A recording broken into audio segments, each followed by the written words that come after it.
Okay, so now we're looking at inference. Okay, and this is usually one of my favorite topics for statistics. We're going to be looking at samples and we're going to be saying this is what the sample shows us, and we're going to generalize those findings to the entire population.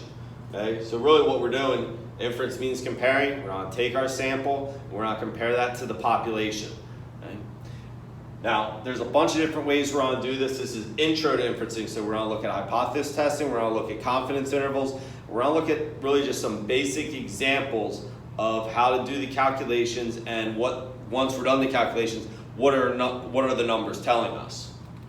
Okay? So first we're going to look at confidence intervals, and we're going to concentrate on constructing a confidence interval and writing a confidence statement. Okay? Now, if I give you a statement such as, I'm 95% confident that 3% of freshmen smell bad.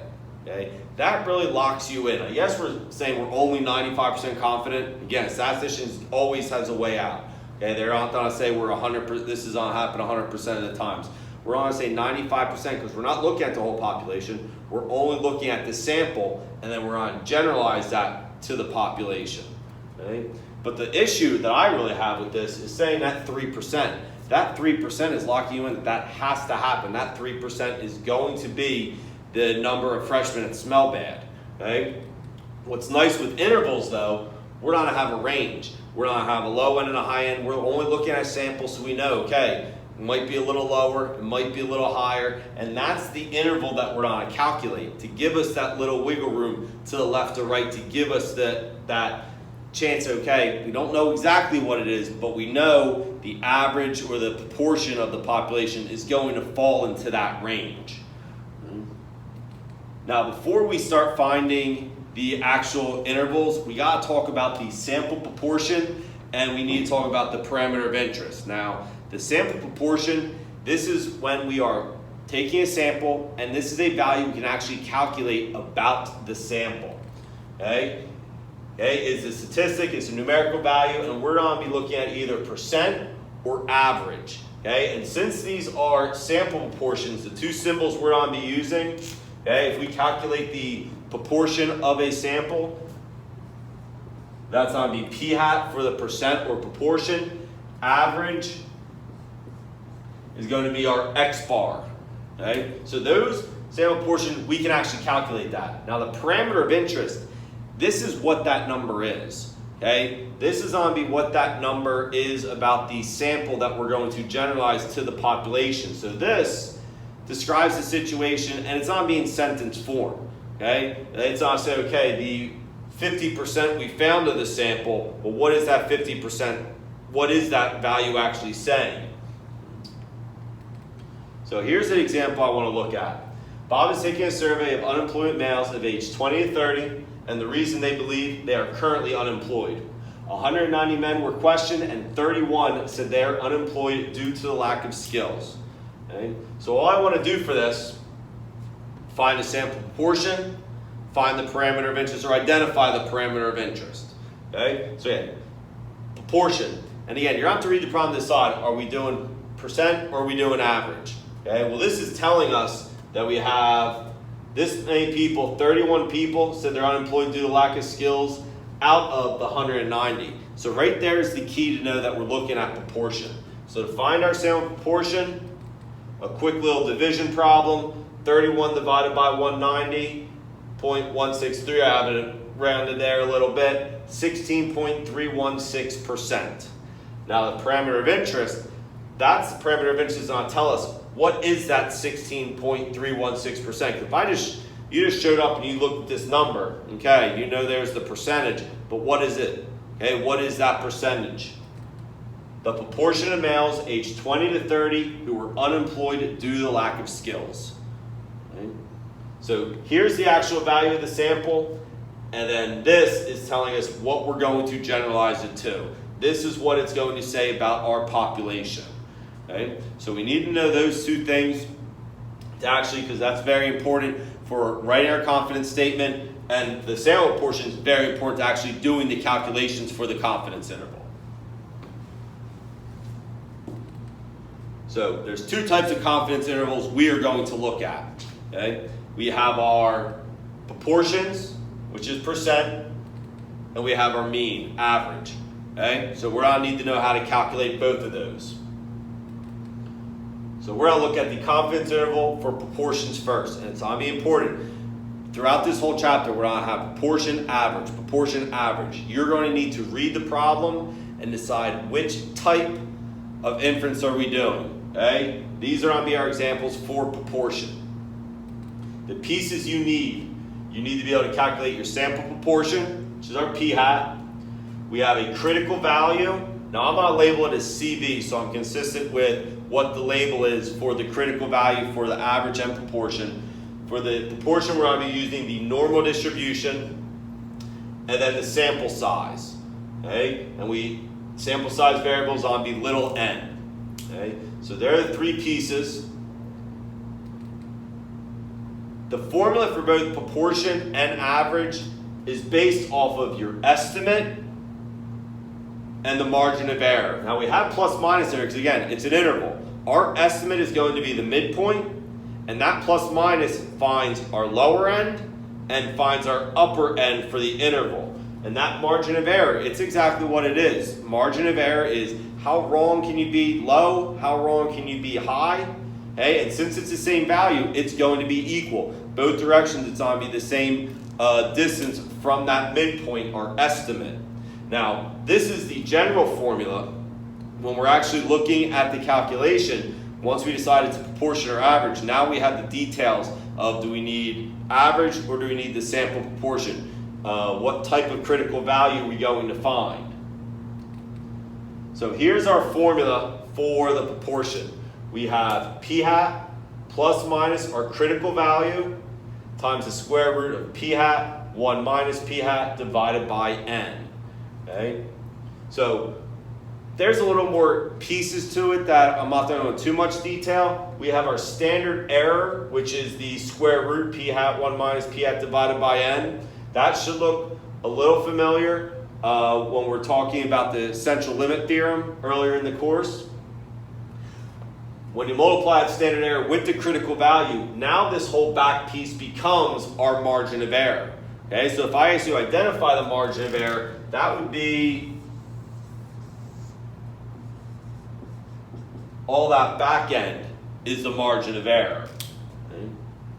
So now we would take that margin of error, subtract it from our center point, from our midpoint, add it to our midpoint, and that gives us our average, or the interval for the sample that we found.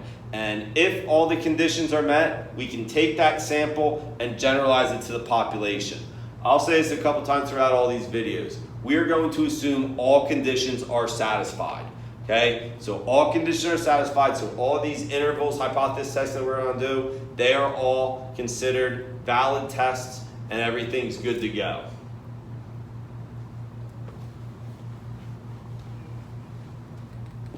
Okay, now 2 ways of finding our critical value. And this is where reading the problem is very important.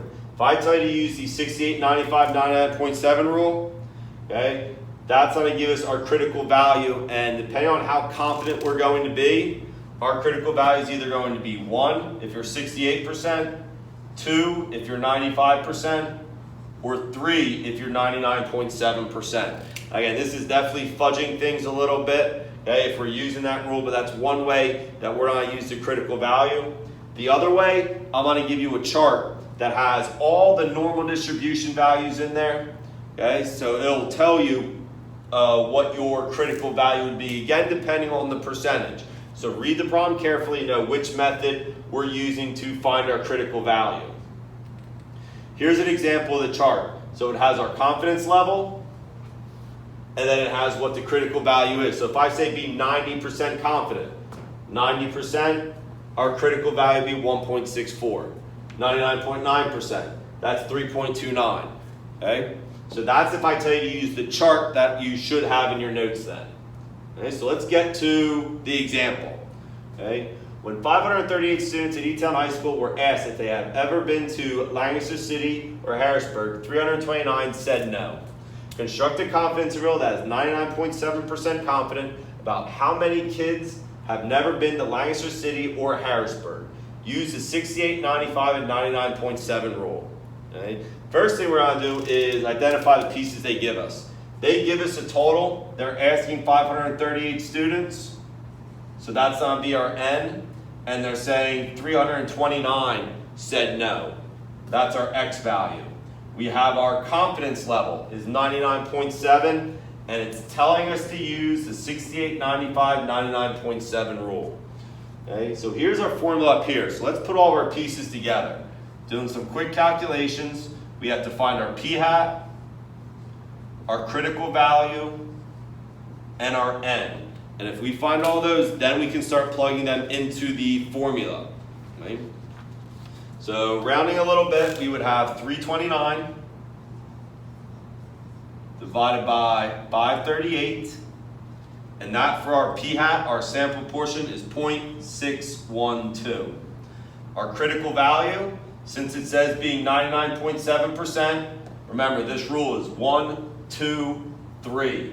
99.7% means we have a 3 for our critical value, and our N, our sample size, is 538. So they're all the pieces we need, okay? Yes, you can plug all this into your calculator one time. I'm not going to suggest that just because the formula is pretty big. Take your time, write out your pieces, and I suggest doing it bit by bit, okay? Because that's what I'm going to be looking for, and that's how you're going to be able to earn some partial credit. So give me a second to write this out so you can see what it looks like.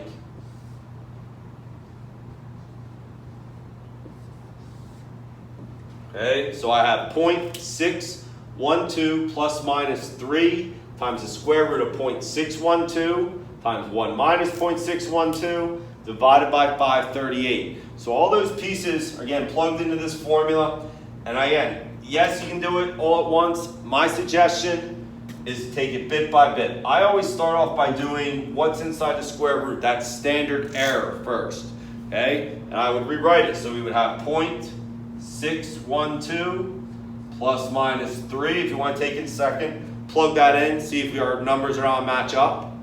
You should end up with 0.021.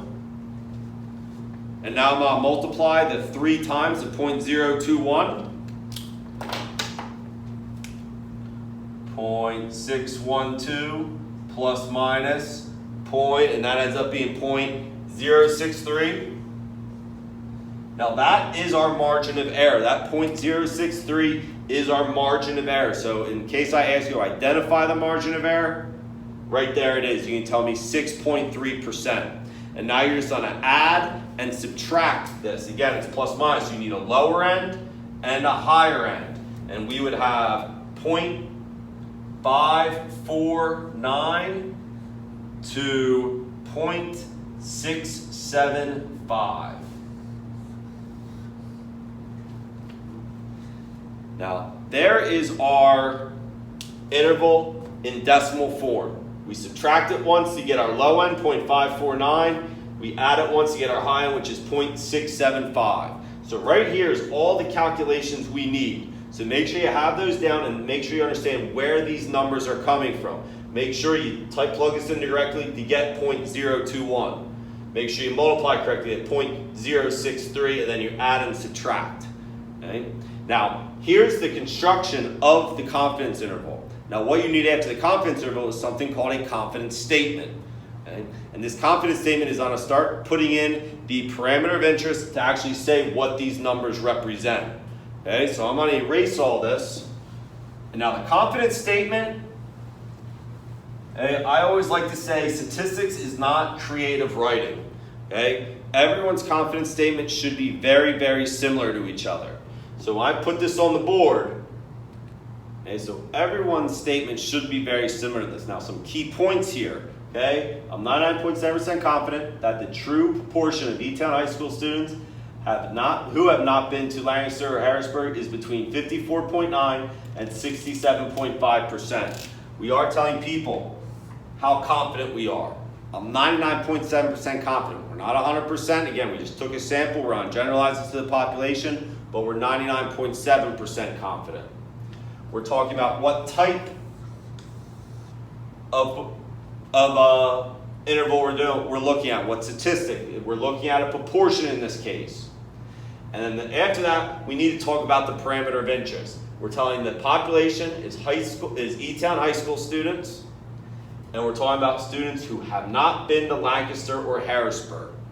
Okay? So that parameter of interest, that's why it's important to be able to identify that parameter of interest, because then after that, now we can tell them our interval that we found. 54.9 to 67.5%. So again, this is not creative writing. You need those pieces in there. If you word the parameter of interest a little different, that's fine. Okay? But don't get too creative. It's one of those things where the more you say, okay, the better chance of saying something incorrect. Okay? So that's our first example of finding an interval for proportion. Next, we're going to do some intervals for mean.